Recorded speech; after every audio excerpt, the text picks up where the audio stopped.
data, maka kita bisa mengambil keputusan yang nanti akhirnya adalah membangun sebuah kebijakan yang bisa diimplementasikan dalam organisasi gitu.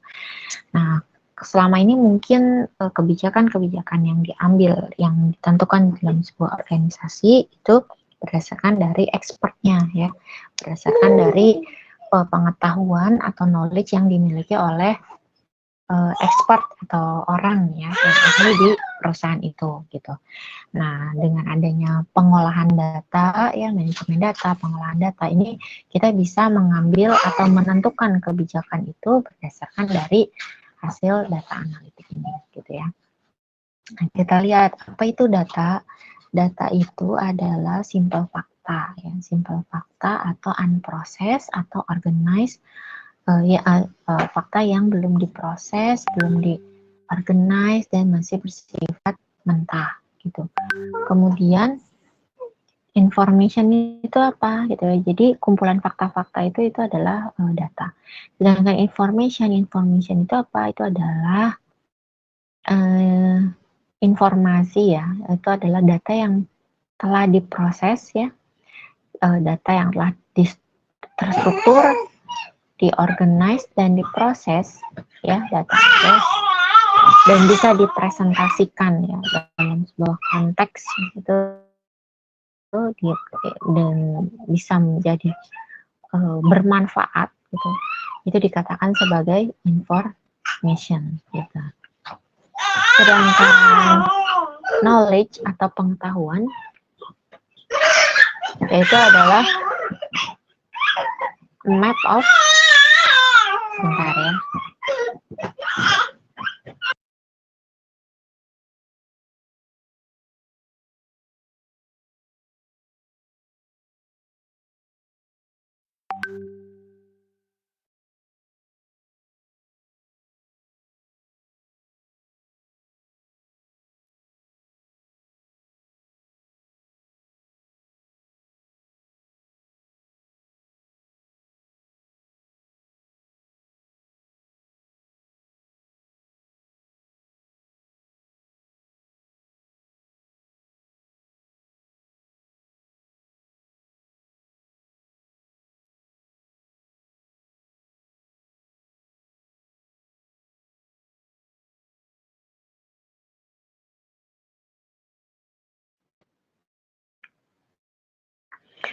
nah kemudian knowledge ya atau pengetahuan itu adalah a map of information ya, link together through experience. Nah, knowledge ini bisa kemampuan untuk memprediksi, membuat decision ya, gitu. Kemudian insight ya, ini adalah capacity to gain accurate and deep understanding of a complicated problem or situation gitu.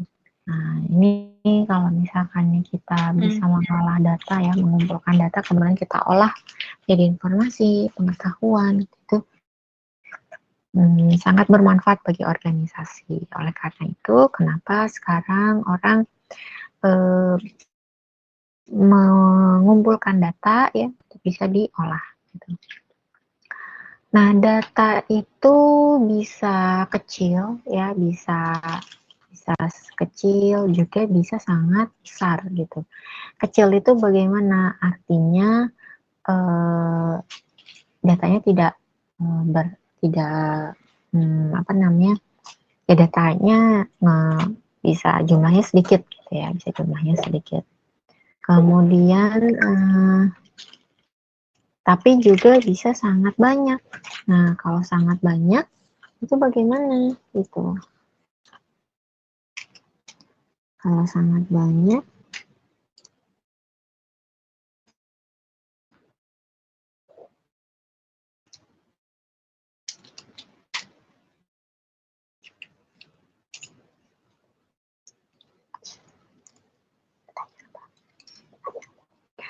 bisa sangat besar gitu ya, bisa jadi. Terus data itu juga bisa terstruktur, juga bisa tidak terstruktur. Kemudian data juga bisa merupakan bagian dari sebuah batch kecil ya, yang continue gitu, terus bertambah, atau juga dia merupakan bagian besar gitu ya, bagian besar gitu data. Nah, dari mana sih gitu ya, bagaimana data itu bisa berubah menjadi pengetahuan? Nah, jadi sebenarnya sekarang ini berkembang yang namanya data analitik ya, data analitik, dan asalnya dari mana data-datanya, yaitu dari bisnis proses sebuah organisasi gitu ya. Dia bisa, datanya bisa berasal dari sistem yang ada dalam organisasi tersebut gitu ya, yang membuat organisasi itu bisa berjalan dengan baik. Nah, apa aja itu? Ada ERP ya, atau customer relation management ya, atau supply chain management gitu. Jadi aplikasi-aplikasi yang berjalan di sebuah organisasi itu bisa menjadi sumber data gitu ya. Jadi ini adalah sumber data ya, untuk bisa dilakukan analitik. Apalagi sumber datanya, yaitu adalah apa? Internet, itu dari sosial media. Sosial medianya ada Instagram, ya, Pinterest, Facebook, Twitter, LinkedIn, YouTube, gitu, Foursquare, dan lain-lain gitu ya. Kemudian atau bisa juga berasal dari machine atau Internet of Things gitu, dari IoT gitu ya. Nah, ini tuh apa? Yaitu adalah device-device yang terhubung dengan internet yang data-datanya bisa dikumpulkan gitu ya. Misalnya kalau sekarang ada e-tilang gitu ya, e-tilang gitu. Itu kan device ya, device di jalan gitu. Nah, itu dikumpulkan data-datanya gitu ya, itu untuk di analitik. Nah, data-data ini, sumber-sumber data ini ya tentu yang bisa relevan dengan organisasinya gitu ya, dengan perusahaannya. Ya mungkin ada perusahaan yang cuma menggunakan datanya, sumber datanya cuma dari ERP aja, atau sistem-sistem yang ada dalam organisasinya, ya bisa gitu ya. Atau ada juga yang perusahaan yang hanya menggunakan data dari sosial media gitu, atau kombinasi dari keduanya ini gitu ya, bisa gitu ya. Itu tergantung dari keadaan dari organisasi atau perusahaan. Nah, semua data ini kemudian di apa itu, di ekstrak ya, diekstrak, kemudian ditransform, kemudian di load ke dalam apa? Data storage. Nah, ini data storage ini yang bisa kita sebut juga menjadi data warehouse, yaitu gudang data gitu ya. Gudang data yang menyimpan data-data itu semua. Nah, ini biasanya kita menggunakan OLTP ya, di mana online transaction processing gitu. Nah, di mana data masuk ke dalam data warehouse ini akan diupdate secara berkala gitu ya, dengan namanya proses OLTP. Nah, data kemudian diapakan ini? Di analitik ya, di analitik. Mungkin hasilnya apa? Mungkin hasilnya adalah model ya, model atau pola gitu, atau pattern ya. Atau ya hasilnya ada bentuk visualisasi chart ya, ini ada pattern atau trend atau knowledge gitu. Nah, data di analitik ini kemudian bisa dilihat oleh end user atau oleh aplikasi gitu ya, di mana akhirnya data yang telah dianalisis ini bisa digunakan untuk membantu penentuan pengambilan keputusan. Gitu. Nah, data yang digunakan untuk analitik ya, tentu bukan sembarangan data gitu ya. Data dari, bukan artinya raw data dari sumber data ini semuanya kemudian kita masukkan ke dalam data storage, kemudian kita langsung melakukan analitik. Nah, itu nggak bisa. Data itu ada standar kesiapannya. Karena apa? Karena ketika Jika data yang digunakan itu tidak baik dalam keadaan ya kurang tepat ya atau apa, hasil analitiknya pun juga menjadi kurang baik gitu. Nah, di sini ada karakteristik ya yang harus dipenuhi ketika kita mau melakukan analitik. Yang pertama adalah apa ini? Data source reliability gitu ya. Jadi kita pastikan bahwa source-nya ini adalah berasal dari sesuatu yang bisa dipertanggungjawabkan ya, bisa dipercaya gitu. Kalau misalnya dari sosial media, kayak kita crawling, melakukan crowdsourcing gitu ya. Nah, keywordnya apa gitu ya, tuh keywordnya. Kemudian atau misalnya kita ngambil dari Twitter, Twitter itu bisa dipercaya atau tidak nih sumbernya gitu ya. Nah, itu atau misalnya dari uh, aplikasi yang terintegrasi dengan perusahaan. Gitu. Nah, itu database-nya itu bisa dipercaya atau enggak gitu. Itu jadi pastikan data source-nya itu adalah bisa dipercaya ya. Bisa diandalkan, bisa dipastikan bahwa sumber datanya itu tepat gitu ya, benar gitu. Kemudian data konten akurasi gitu ya. Nih, akurasi itu bagaimana kontennya gitu. Apakah tepat atau tidak gitu ya, akurat atau enggak kontennya. Kemudian data accessibility ya. Nah, bisa kita mau ngambil dari sosial media ya, kita bisa mengaksesnya gitu ya. Di sosial media bisa diakses, crowdsourcing gitu.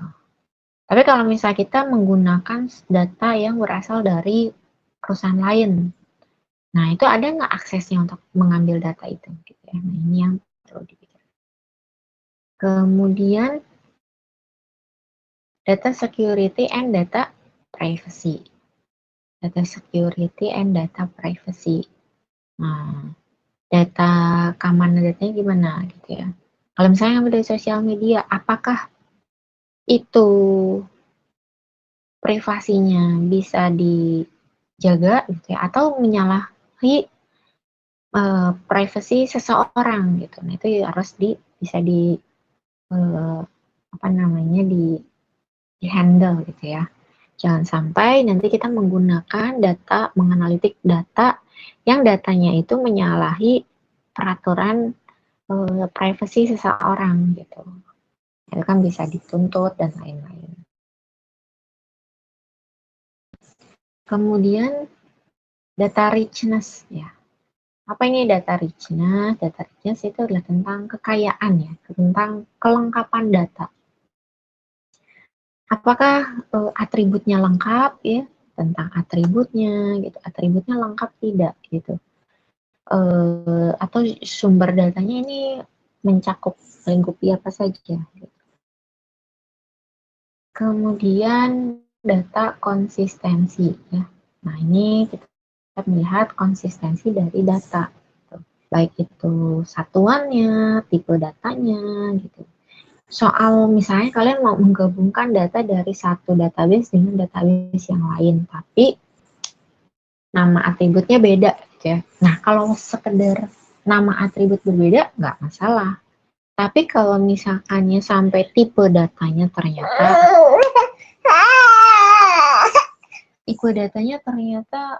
berbeda, nah itu artinya datanya tidak konsisten ya. Jadi harus dilakukan perubahan atau pre-processing.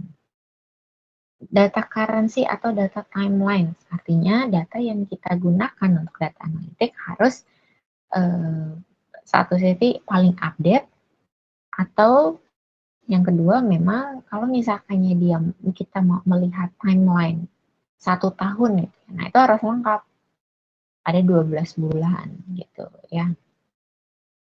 Nah itu timelines-nya gitu, atau data terkini. Ya. Kemudian granularity, apa itu granularity? Yaitu adalah data yang paling terkecil, maksudnya yang benar-benar raw, yang benar-benar mentah gitu. Jadi kalau misalnya kalian mau mengambil data tentang kependudukan, nah terus mau ngambil data umur, ada data umur atau data umur itu yang seharusnya diambil itu jangan atribut umur gitu. Kenapa? Karena kalau umur itu adalah sesuatu yang sudah diproses. Saat ini ketika kalian ngambil data umurnya mungkin katakan 30 tahun. Tapi misal ini akan digunakan datanya untuk tahun depan, artinya kan sudah berubah ya 31. Jadi kita menggunakan data yang lebih raw lagi. Apa itu? Tanggal lahir gitu. Jadi kalau tanggal lahir, maka kan membuat atribut umur itu tepat gitu. Jadi kita selalu gunakan granularity. Atau misalkannya jangan gunakan data-data biasanya kalau dari data open data ya, terkadang datanya sudah diproses gitu. Jadi data yang kita ambil adalah data yang bukan granular ya, kan sudah diproses, entah itu dikelompokkan dan lain-lain. Nah, itu berarti artinya kurang mentah lah gitu ya. Jadi ambillah data sampai yang paling kecil gitu, yang paling dasarnya apa. Nah, kemudian validity. Validity itu artinya valid tidak sih ya, datanya benar atau tidak gitu. Datanya benar atau tidak. Kemudian relevansi, data relevansi terhadap apa? Apakah data yang kita ambil itu relevan terhadap goals yang ingin dicapai? Ya. Nah, sampai sini ada yang mau ditanyakan?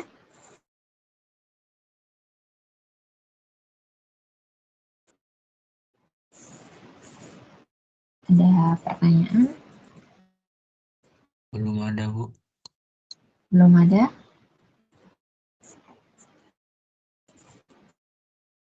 Oke.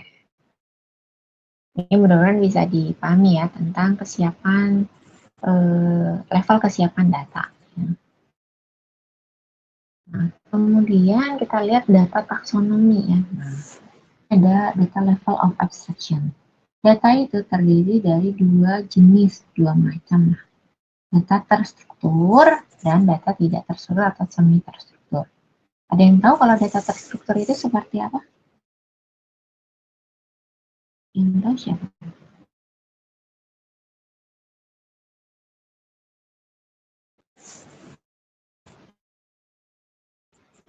Ada yang tahu data terstruktur itu seperti apa?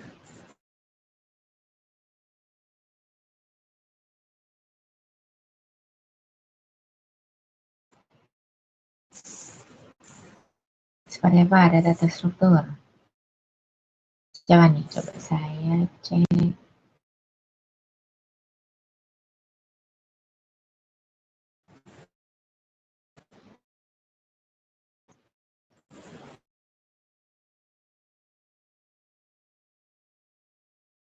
Siapa ya? Aska mana? Aska hadir? Hadir, Bu.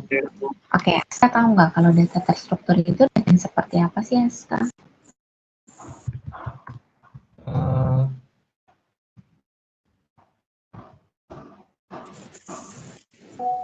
Mungkin data yang ini ya, Bu, yang dapat digunakan itu untuk menampung lebih dari satu tipe data gitu, Bu. Misalnya kayak Excel, terus SQL. Mungkin itu saja, Bu, dari saya. Oke, Aska, terima kasih. Jadi, data yang terstruktur itu adalah data yang bentuknya itu, tadi Aska sempat sebutkan adalah apa? SQL, Bu. SQL. Nah, jadi SQL ya. Jadi dia adalah data-data yang memiliki tabel dan kolom gitu ya. Jadi Baik itu. Jadi data yang terstruktur itu adalah data tabular, ya. Data yang berbentuk tabel. Ada barisnya, ya. Ini mungkin adalah nama atributnya. Kemudian ada kolom, ya, ada barisnya. Itu adalah data yang terstruktur. Kalau yang tidak terstruktur atau terstruktur, contohnya apa? Data-data seperti apa? Coba, ada yang tahu nggak? AFTA, ada AFTA.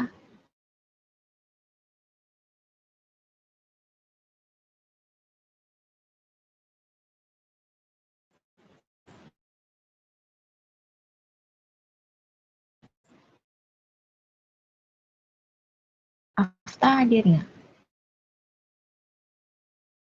Mana? AFTA Al-Fadila. Oh, saya Bu. Oke, AFTA tahu nggak kalau data tidak terstruktur atau semi terstruktur itu seperti apa sih AFTA? Yang unstructured, yang tidak terstruktur ya Bu. Tidak terstruktur.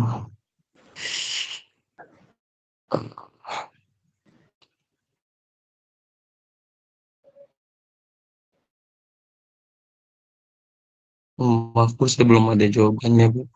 Belum ada jawabannya. Nah, kalau yang lain siapa nih? Coba Jeremy. Oke, Sarah boleh. Saya izin bantu ya Bu. Kalau untuk data yang tidak terstruktur itu mungkin yang contohnya kayak video, foto, gitu sih Bu. Oke. Video, foto, gitu ya, audio, ya. Ya, betul. Jadi kalau structure itu datanya yang untuk tabular, baris yang terdiri baris dan kolom. Tapi kalau tidak terstruktur atau semi terstruktur, itu bentuknya lebih apa ya namanya? Bentuknya tidak harus tersusun dalam tabel gitu ya. Jadi bisa teks, video, foto, audio gitu ya. Kemudian, nah, data yang terstruktur itu ya dari dalam tabel, ini biasanya, misalnya tabel apa sih ya? Misal kalau kita, tabel itu kan mendefinisikan sebuah entitas ya. Misal ini adalah tabel mahasiswa gitu ya, tabel mahasiswa. Ada ID-nya ya, ada namanya, ada kelas gitu. Kemudian ada juga apa? Tanggal lahir ya, ada juga apa jenis kelamin gitu. Nah, dari setiap atribut ini ya, ini kan ada tipe datanya, gitu, ada bentuknya. Nah, biasanya bentuknya itu bisa apa? Kategorikal atau numerik gitu. Nah, yang kategorikal itu terbagi menjadi nominal dan ordinal ya. Sedangkan yang numerik ya, numerik terdiri dari yang interval atau rasio gitu. Jadi ini misalkan ini ID-nya 1, namanya siapa? Namanya adalah Tono. Kelas A. Nah, tanggalnya berapa? Jenis kelaminnya L. Nah, kalau datanya kategorikal, ini masuk ke dalam kategorikal. Terus misalnya ada apa namanya data lagi gitu ya, uang jajan, uang saku gitu ya. Nah, misalnya uang sakunya itu 5.000 gitu. Nah, ini bisa termasuk ke dalam data tipe numerik gitu ya. Nah, coba kita lihat. Nah, secara keseluruhan, jadi data taksonomi itu kalau data yang terstruktur dalam bentuk tabel, kita bisa lihat dia ada kategorikal. Nah, kategorikal itu data-data yang bentuknya adalah bukan angka lah gitu ya, bukan angka dan biasanya dia berlabel gitu ya. Kayak tadi laki-laki perempuan, gitu, laki-laki perempuan. Nah, laki-laki perempuan itu masuknya ke dalam kelas yang nominal. Terus ada lagi yang ordinal. Kalau yang ordinal itu apa? Kalau yang ordinal, ini dijelaskan ya.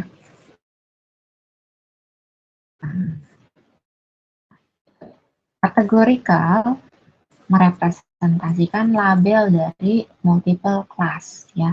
Contohnya apa? Ras, jenis kelamin, kelompok umur, educational level.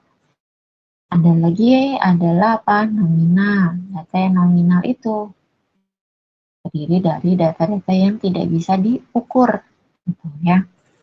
Misalkannya tentang apa? Marital status, single, married, divorce. Kemudian ada lagi data yang bertipe ordinal. Nah, ini mirip seperti nominal, ya. Jadi dia adalah yang merepresentasikan label, tapi setiap labelnya ini punya ranking ordernya, gitu. Jadi contohnya kayak credit score ya, variable credit score. 1 itu low, 2 itu medium, 3 itu high. Jadi ini ada levelnya, gitu.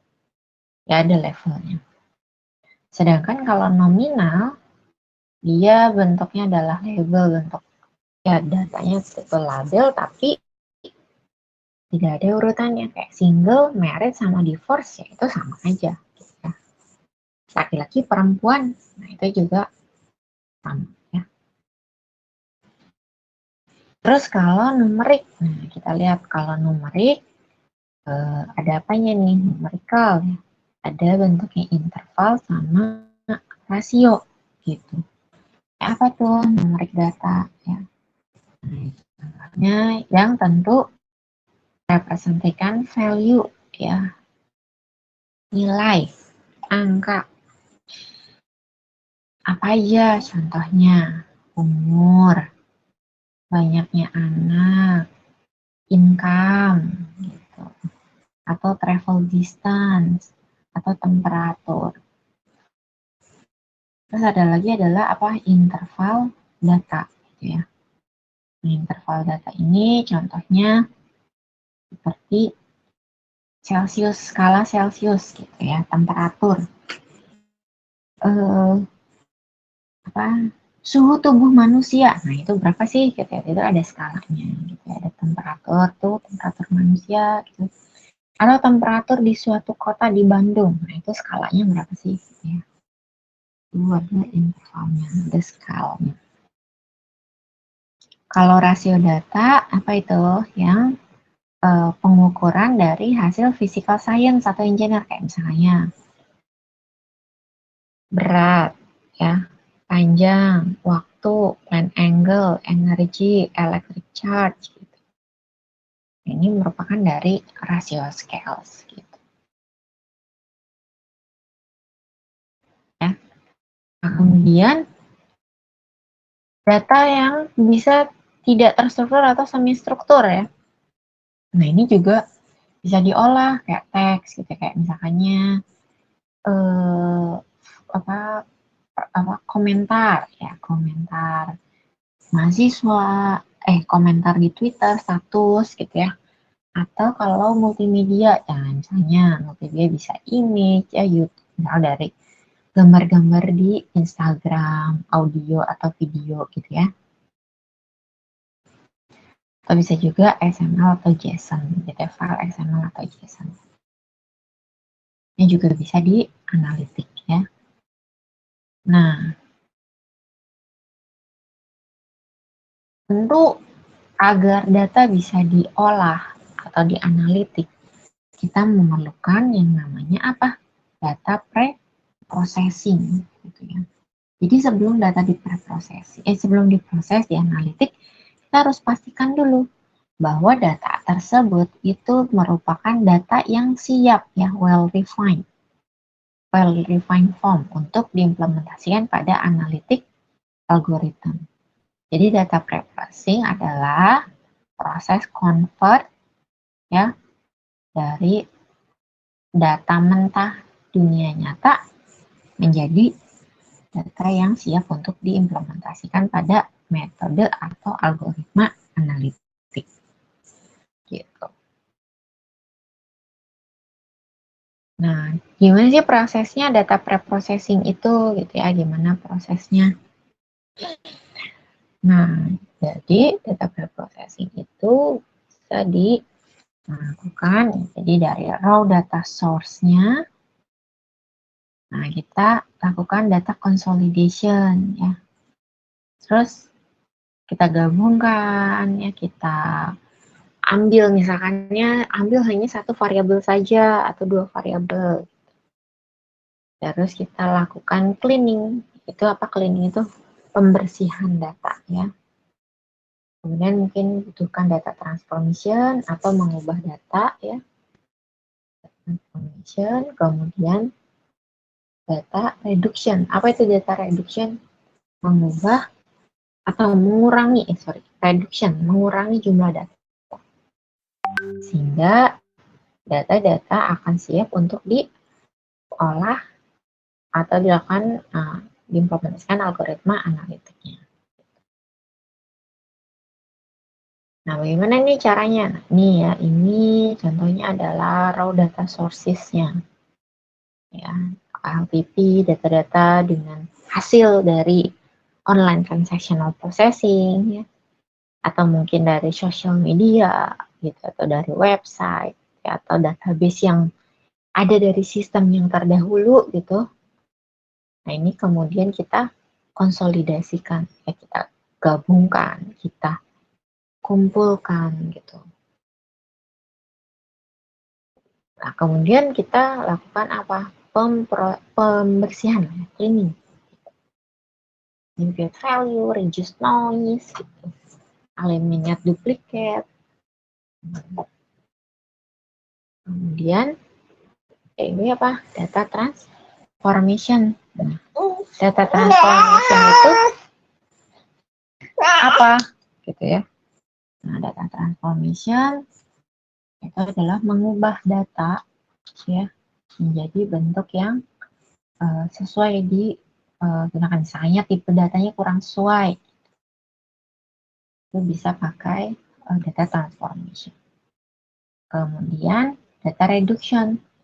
Memang proses data analitik itu kita membutuhkan data yang dari berbagai sumber ya, yang jumlahnya mungkin banyak.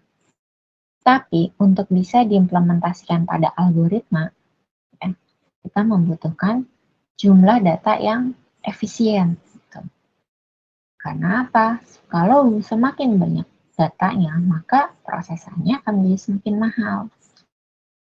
Dari segi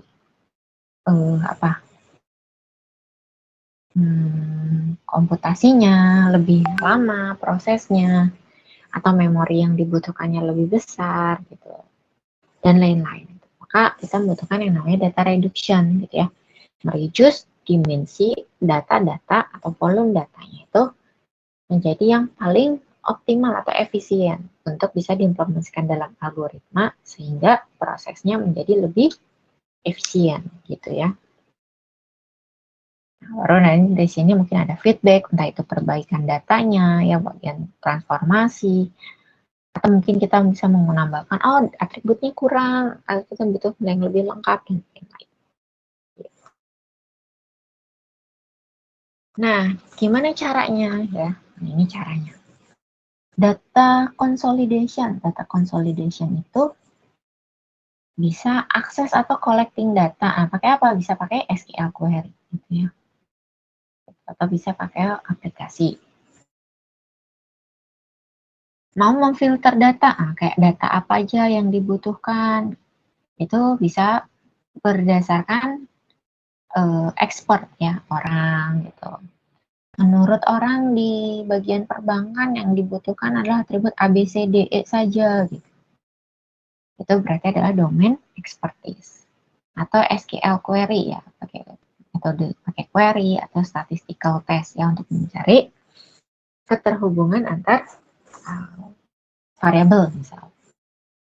Kemudian integrate and unify the data, ya, menggabungkan itu data, query, domain expertise. Kita juga membutuhkan yang namanya data cleaning. Nah, data cleaning ini dibutuhkan ketika apa? Ada data-data yang hilang dari data data yang hilang. Kalau ada data yang hilang harus diapakan? Kita bisa input data baru ya. Dengan apa caranya? Bisa dengan menginputkan nilai rata-rata, nilai terbesar atau minimum atau maksimum, atau dengan yang paling banyak muncul ya, modus. Atau kita isi saja variabel yang hilang itu atau data yang hilang itu dengan sebuah konstanta, misalnya ml ya, nah, gitu. Jadi yang datanya value-nya hilang ya diisinya pakai ml semua. Gitu. Nah bisa juga kita meremove data-data yang, nah jadi objek-objek data yang datanya missing value, yang data hilang, ya kita hilangkan, nggak dipakai. Gitu. Atau kita juga bisa ya do nothing. Do nothing artinya ya udahlah biarkan datanya apa adanya. Itu bisa. Nah, terus kita juga mungkin data itu ada noise-nya gitu ya. Nah, noise itu apa? Yaitu semacam data yang berbeda dari yang lain gitu ya. Ini kita harus gimana cara kita bisa identifikasi, oh ternyata ada data yang data noise-nya. Nah, maka kita perlu reduce ya, kita butuh hilangkan. Gitu. Nah, caranya bagaimana?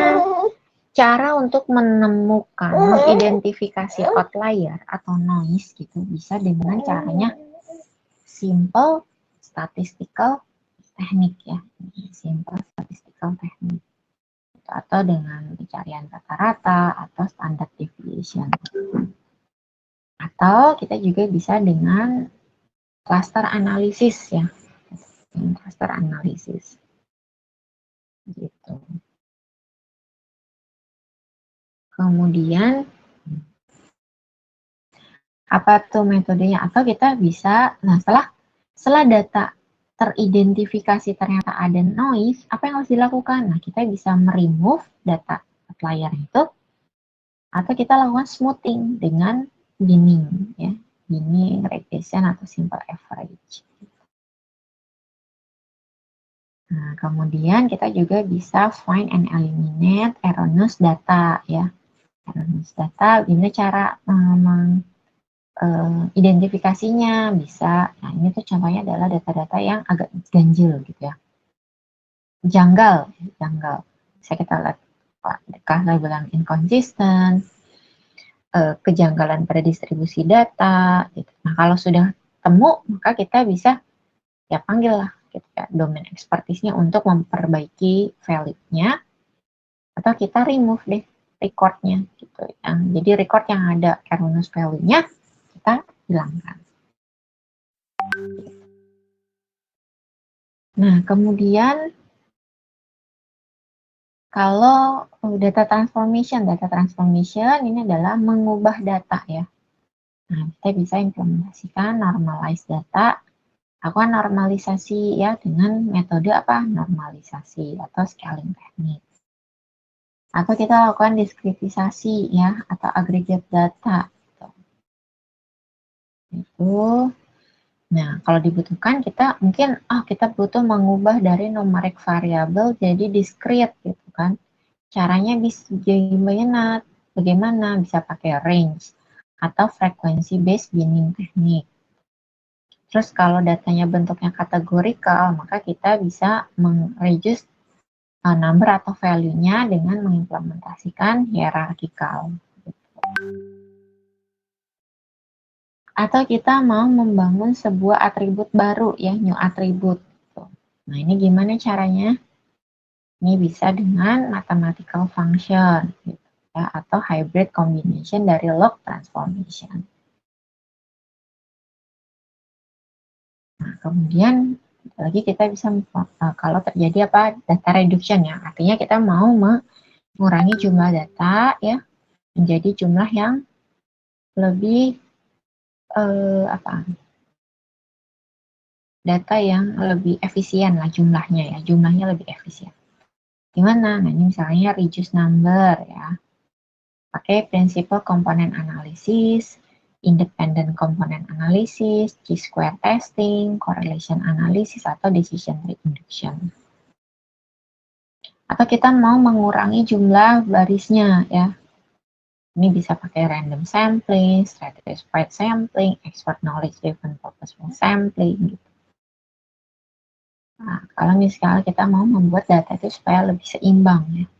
Ini bisa pakai oversample ya, the least represented, atau undersample the more represented classes. Jadi data-data yang akan kita kumpulkan itu perlu dilakukan pre-processing dulu gitu ya. Oke, sampai sini ada yang mau ditanyakan?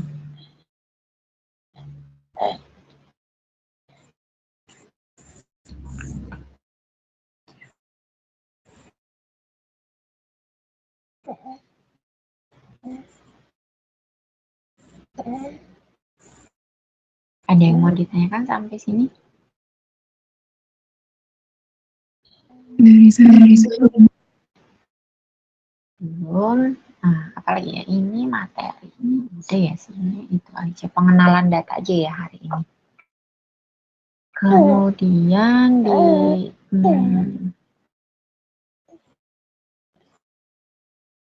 apalagi RPS juga.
Nah, untuk minggu depan, minggu ketiga kemungkinan akan ada kuis ya. Ini bentuknya adalah pilihan ganda. Nah, ya itu untuk apa namanya materi 1 sampai 3 gitu ya. Minggu depan materinya pengantar data warehouse dan kuis gitu ya. Oke, sampai sini ya. Ini materinya udah sih itu. Nah, untuk kalian bisa mengakses materinya di LMS ya. Di LMS ini sudah ada. Gitu. Oke, mungkin itu saja. Ada yang mau ditanyakan? Silakan. Punten Ibu, untuk tugas wajib dikerjakan atau enggak? Untuk tugas-tugas yang ada di LMS itu tidak perlu dulu dikerjakan karena nanti tugas itu ada di yang apa ya namanya, yang tugas yang dinilai ya. Ya, tugas yang dinilai itu akan diberikan di minggu ke berapa nih kita lihat. Tugas, nah minggu ke-6. Jadi pengerjaan di minggu ke-6 ke-7, mungkin nanti dikasihnya minggu ke-5. Gitu. Nah, untuk praktikum juga itu di minggu ke-5 dan minggu ke-13 gitu. Nah, kemudian kelas ini sih nggak ada masalah ya untuk praktikumnya. Nah, jadi nanti di minggu ke-5 itu praktikum gitu. Oke, jadi yang di LMS itu yang di sini ya, ini tugas, ini atau kuis ini boleh dikerjakan untuk latihan silahkan, tapi tidak dinilai. Yang dinilai nanti nih kuis 1 itu ya. Cuman mungkin masih di hide ya sama kalian. Ada di minggu ke-3 ya, minggu depan. Gitu. Oh iya, baik Bu, terima kasih. Sama ada lagi yang mau ditanyakan?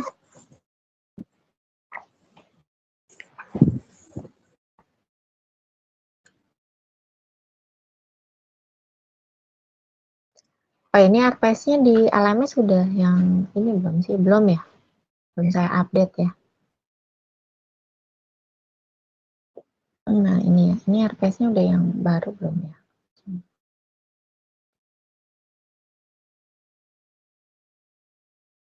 Udah ya, udah yang paling baru ya di RPS-nya. Nah kalian bisa lihat ini yang ini nih ada timeline-nya gitu. Jadi tugasnya yang di minggu ke-6 dengan minggu 10.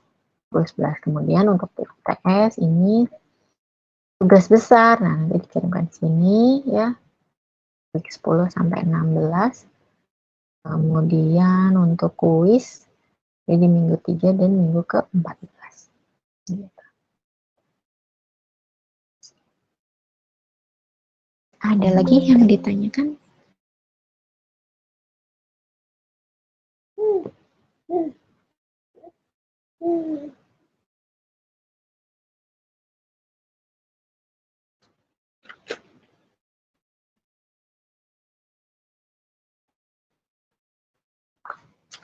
Untuk kehadiran, nah QR code-nya. Oke, saya cek dulu siapa nih? Nabil, ada Nabil? Nabil? Nggak ada. Aska? Hadir, Bu. Oh, Nabil ada. Aska? Ada Bu. Ada. Fabrizio? Fabrizio?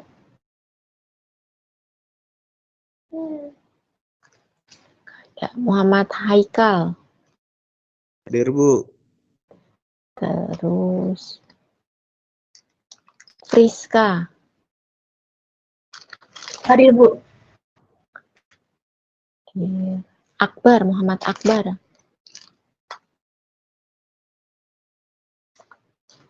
Muhammad Akbar? Reza Rizky?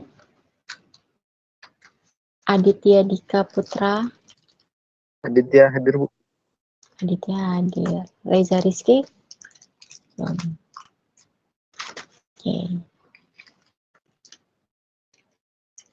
Maaf Bu, untuk Muhammad Akbar Haikal Prasanto hadir Bu. Siapa? Muhammad Akbar Muhammad Haikal. Akbar Haikal. Oke. Iya Bu.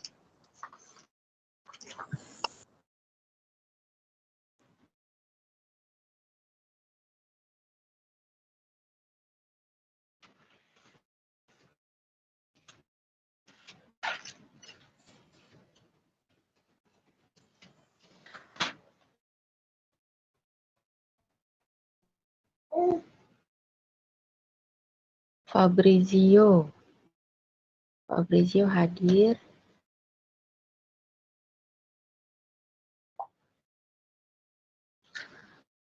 Terus siapa lagi? Sandrina dan Liza.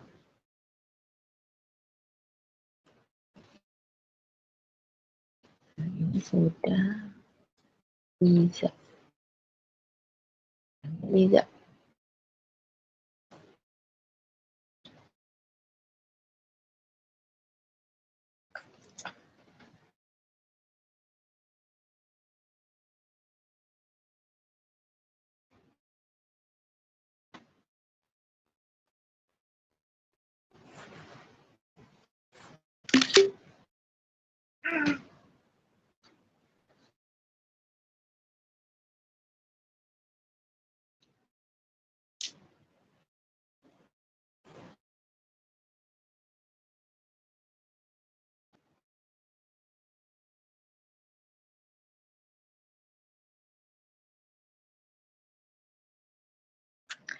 Oke, ada yang mau ditanyakan di sini?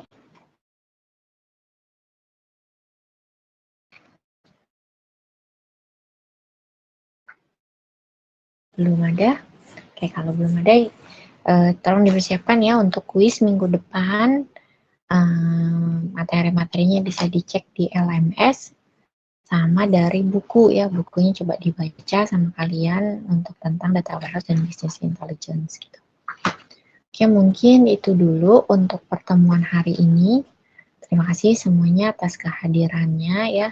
Kita lanjutkan perkuliahannya online minggu depan. Saya sudahi pertemuan hari ini. Wassalamualaikum warahmatullahi wabarakatuh. Terima kasih. Waalaikumsalam. Waalaikumsalam. Waalaikumsalam.